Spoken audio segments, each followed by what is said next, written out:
what? And he goes, you have to come down immediately. So I went down immediately to tech, and I looked at the dailies, and they were flat, and they were ruined. All of that live shoot, ruined. That's the truth. And so he said, so guess what? You have to call Bob Abel and tell him. I go, I'm not calling Bob Abel and telling him. No, I'm nobody, no. And they go, you're calling Bob Abel and telling him. So I called Abel and I said, I have some really bad news. All those dailies that, we shot last night, they're flashed, they're ruined. And so Bob said, well, I'm gonna come down to the studio and take a look at them. And he looked at them and he said, you know what? This is a great opportunity, Sherry. What we're gonna do is we're gonna make this mostly effects. This is gonna be an effects spot, and this is gonna put us on the map. And I'm going, we're gonna get sued. I'm gonna lose my job, and this is a total disaster. And you saw the results. So all the folks, Richard Taylor, Wayne Kimball, all of the people, Con Pedersen, that worked on that spot did it because we screwed up so badly. And that's literally what happened, and I didn't get fired, so that was good. But so how did I first meet Abel was when I first saw his sample reel and just fell in love with what he was doing. And because I was in charge of post-production, because I was so poor at being an editor, they let me run the place. Because I would have, you probably don't know what a butt splicer is, but I would have cut off my finger for sure with a butt splicer. So basically, I was working with Abel at Screen Gems, and I just, he was an absolute genius. There was no doubt about it. So one day, my supervisor says to me, Sherry, did you know that Bob Abel is looking for someone to run his studio? And I went, and he didn't call me? And so why? And he said, well, I don't know. Why don't you give him a call? So I called up Bob, and I said, Bob, we've been working together for years, and you know that I'm not very good mechanically, but I certainly know film inside and out, and I know how to do all this other stuff, and, how come you don't you want me to run your studio? And he goes, well, no, I have a guy in mind. His name was Rick Splaver. Do you remember Splaver? Yeah. I have a guy in mind, and, they don't really like women. And you could say that in those days, don't forget. And that's what they said. That's what he said. We really don't want a woman, hello Mara, running a studio. And I said, Bob, please, this is me. We've worked together for a million years now. And I said, look, and this reminds me, Richard, of what you were saying. I said, okay, look, here's the deal. Because I wanted this job so badly, I cannot tell you. I said, here's the deal. Why don't I work for you for $100 a week? I swear to God, and I'll do it for a month. And if I'm not the best thing since sliced bread, I'll go back and I'll just go right back to, to editorial at Screen Gems, and you can hire Rick Splaver. And you just tell him, wait a month, and he can wait. And so I walked into this studio called Bob Abel's, and there was Richard Edlin, and there was about, 10 people, I guess, at the studio at the time. Not that many. Not that many? I can't remember. How many? There was 6 people at the studio at the time. You were one of the nicest to me because everybody else thought I was there to get coffee. And I don't know if you remember. I swear. And what you said was, Sherry is not here to get coffee. And I'll never forget it. Yeah, no, it meant a lot to me. It really did mean a lot to me. And so from that day on, I think most of you know, Bob and I, he was my mentor. He taught me everything that I know. And we worked together for many, many years. And running the studio was really, really tough because you had a lot of brilliant, brilliant people. Many of them are here tonight. But the difference of today is that we loved what we were doing.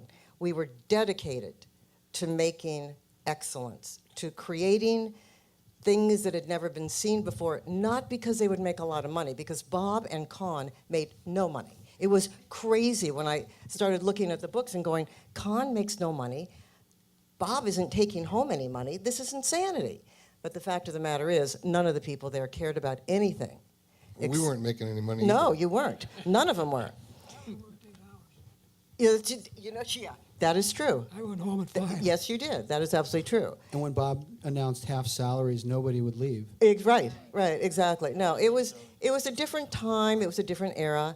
And we cared about what we did to the point where we would stay 24/7, and do drugs and rock and roll and the whole bit. And I think the rest is history. So that's what I did. Richard, you flew in on a helicopter in 1975 and landed at Abel's. And what was your? Well- We heard a little bit from Richard about that experience, but what was your take on the place? Well, Wayne and I were working on Pig Nose, and we'd spent about a year on setting up the company, and I was getting tired of running an amplifier company, even though it's a big hit for guitar players. I don't know how many guitar players are here, but anyway, most guitar players fall down and kowtow when I tell them I invented the Pig Nose, right? But they don't care about Star Wars. You do Pig Nose? Yeah, Star Wars right. don't care.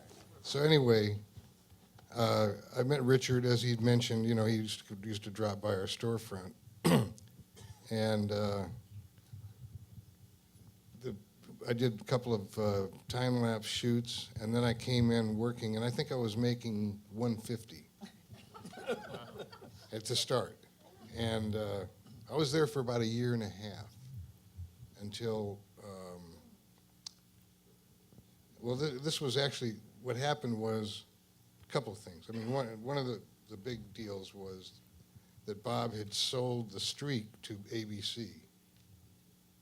And so, I mean, so everybody was used to seeing the letters streak at them on, you know, between every commercial, you know. And so basically that was no longer something that he could sell. So we had to come up with something new. And so the animated graphics concept came about, and I had a good background in optics and photography.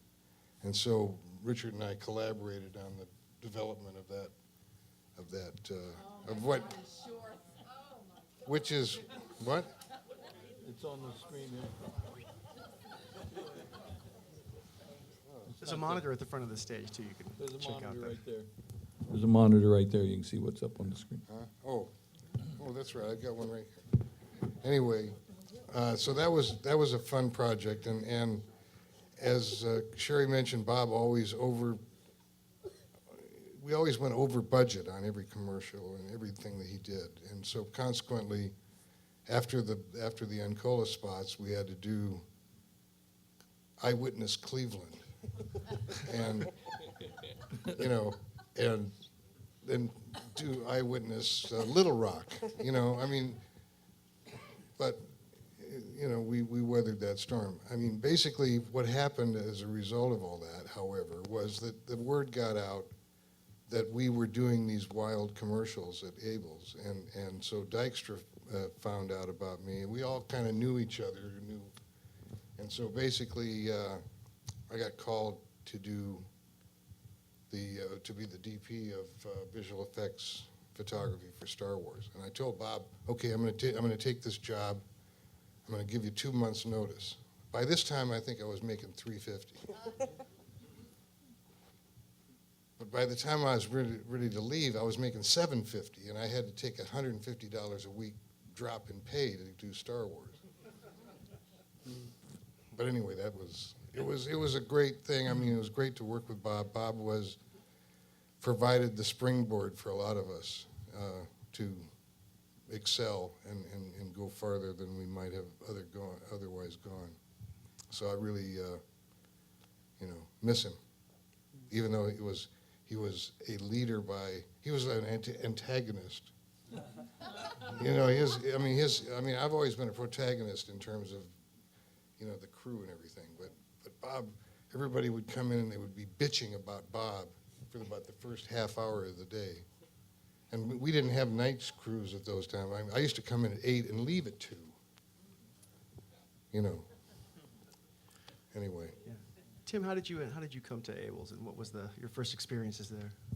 Well, when I was at the University of Illinois Chicago, I had a double major in photography and graphic design, and we had one class that we could take in vector graphics, and it was a vector general, and we had a guy named Tom DeFonte who came up with a language at the time called ZGrass, and that was what you programmed to make something happen on the screen, and it just drew it with lines. And we used to look at the sample reel. We used to get time on it at night because we were sharing time with engineers. This is where they had this idea for a class where if we put an engineer together with an art student, maybe something good will come out of it. Right. And actually it ended up that the art students kind of stayed with the art students, and the information engineering guys, which was computer science guys. They all stuck together. So anyway, we'd go there late at night, and Tom had these great sample reels from everybody that was doing all the best work, and it was all from California. I'm in Chicago. And we see all the stuff at Robert Abel, and Jim Keating and Jim worked at Abel's before me, actually, ahead of me. And we would look at these and say, well, God, when we get out of school, we're going to go work for Bob Abel somehow.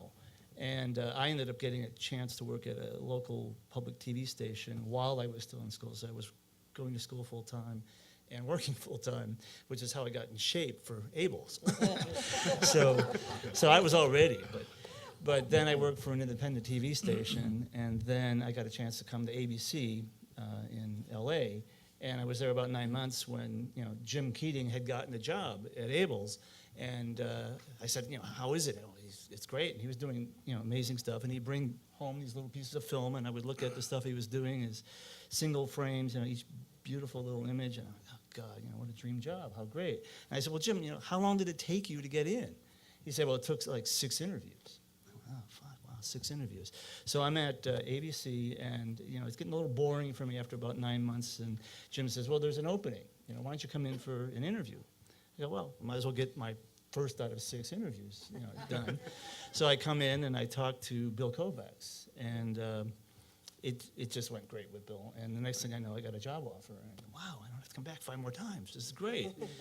And the thing with technical directors at that time, there was this manual this thick for how to model images, and there was a manual about this thick for how to make them move, in the choreography program, CamCon, and it was really what you did was you came in, and it was like somebody would throw you into deep water, and if you could swim, you could stay. So getting a job didn't mean you had it. It just meant if you could do it long enough, if you could stay above water and get the job out, you could stay. But if you messed up, you're out. So it was the chance to jump in the deep end, and it was great. And I got to swim and got to work with Bill Kovacs a lot, who was a phenomenal guy. I love the guy. Love Bob. Bob, I didn't get to know Bob for a while because being a technical director, it was the art directors that had a closer relationship with Bob because there was a lot more time to talk about the jobs before they got awarded, and then it was up to us once we got the job. But anyway, I got to know Bob really well, and near the end of Robert Abel and Associates, actually, Bob and I did a lot of talking. We actually talked about another company after that, but that didn't happen. But no, it was an amazing place, and if you could swim or jump in at any deep end of anything and survive, you could stay, and it was great. Terry, you told us a bit about your first meeting with Bob. So I was wondering if you could share with us what was your first deep end experience, or what was when you got thrown in the pool? Or there was an endless sort of. An endless swimming, but. Well, Sherry, I think you had left by the time I came for. I didn't even know what the meeting was. It's just a friend of my dad said, "Oh, you should meet this guy," and I was a feature film producer, as many of you know, and I had been producing movies for many years before I went over to see Bob, and I was in between features. I think we were developing the next one and going to go into production soon. So after the 2-hour wait in the lobby and then the 3-hour conversation, it was during that time where the commercial side, and I had never done a commercial before, by the way, but the commercial side of the business, of his business, had really dwindled quite significantly. And because they were very involved with Star Trek at that time. And I think all of the resources of his company got deployed towards Star Trek. And Bob, I think, was sort of extricating himself from the Star Trek experience, and that was the day I arrived. And so we spoke for 3 hours, and I didn't really know what the meeting was about, to tell you the truth, other than I had met this most extraordinary guy. And at the end of it, he said, well, listen, and he knew I had produced many feature films, and he said, listen, would you be open to just hanging out here for 3 weeks? and I wasn't looking for jobs, I was just meeting this incredible guy.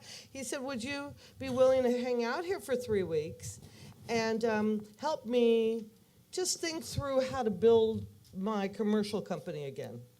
And now I love to create and build, and I had my own company, and I was a feature film producer, of course, but I had not done commercials, and I had no knowledge of effects or technology or, where we were at that moment in time. And so I had, he said, so would you just hang out for a few weeks? And I said, yeah, I'll hang out for a few weeks. Sure, why not? I thought it was just too fascinating. Right. And, then all of a sudden 3 weeks wound up to be 6 weeks, and then the year went by. And it reminded me of when we used to make feature films. Somewhere in the middle of making a movie, I'd always turn to somebody and say, does anybody know if we got a green light to make this movie? And it was like that with Bob. It just kept rolling forward. And so my job was to help him build back up the company. He wanted to build the live action aspect of his company. He thought I could help him with that. And in combination with what was going on with computer graphics at that time and the technology at that time. So I kind of interfaced across a lot. The first job was the Braun commercial. I said Bill Kovacs was up working on the Evans and Sutherland, and Con, you were there. And so basically I asked the question, all right, if I were a job, where would I go? Starting with the front door. And we literally walked through, and it was just complete chaos, And so my job was to try to make some order out of it, but I don't think I ever did, really. I just got into the flow of what was going on. And so that's what I did. The other aspect of, I suppose I was like an executive producer, but it was really to help him build the company. And we built up that live action side. The other job, though, that I had, Bob and I got along famously. We laughed really hard together and shared a lot of the same interests.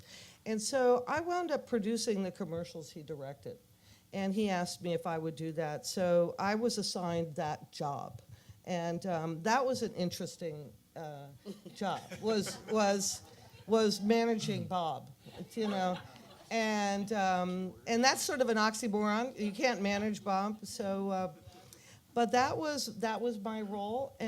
But I got to work with all these guys, so it was just the best. Well, you had gone at that point, but Clark, the CBS, and John, everybody here got to work with Chris, and I was just looking at the monitor here. Laszlo Kovacs, may he rest in peace. He's gone now, but Academy Award-winning cinematographer.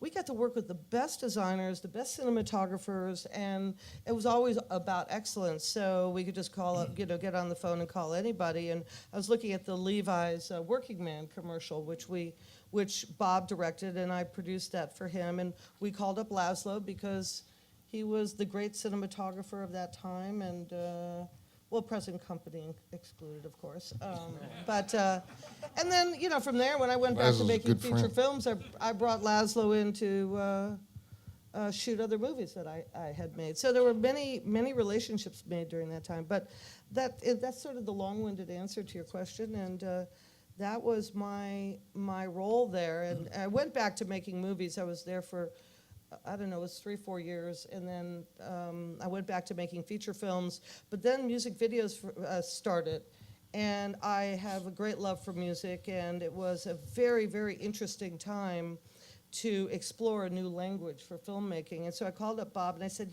we should start a music video, no, it was called a rock video company, and he was totally game because he had a great history with music as well.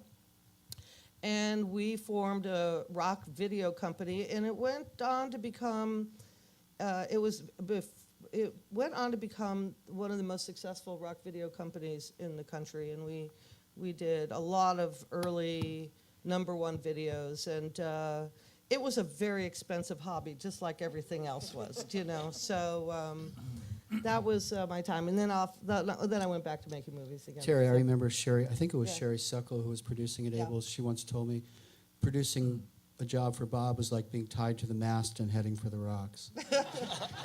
No, I always knew we'd land on a bed of feathers no matter what. So to me, it was an honor and a great joy to work closely with Bob, and no 2 days were alike. So I didn't mind all of it, to tell you the truth. I mean, how he was just fine with me. So, yeah. Chris, you had mentioned that you saw the industry zigging, so you felt you wanted to zag. And I found a quote from Deanna Burkett, and she said, I think I remember what year the interview was, but she said, quote, "The agencies and the media in general have a tendency to play it safe." I want to talk a little bit about Abel's place in the industry and in the context in which you guys are operating. The agencies and the media in general have a tendency to play it safe. They don't want to offend anybody, but they want to make the ratings go up. So if they do anything, it's very slowly. We have to struggle with that too, to get them to do things that are more adventuresome, more interesting, and exciting. Now, I definitely picked up a very countercultural vibe at the early years of Abel from the presentations. How did you guys, Let me address negotiate that these and things? Mr. Blum down there. Right. Chris has always had phenomenal ideas. He's always zigged when everybody else was zagging, and all the work that he did through Levi's and his own personal artwork and so forth. And he had sayings that he would say. He came up to me one time when we were starting on the trademark spot, and he says, "Richard, I want this spot to melt the Naga hide on the lazy boys of Middle America."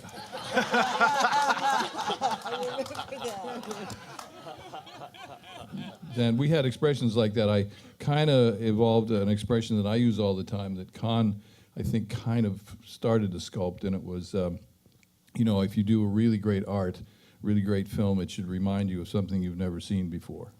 Right. And that's what we tried to do at the Abel Studios. Right. But Chris was one of the guys that just brought in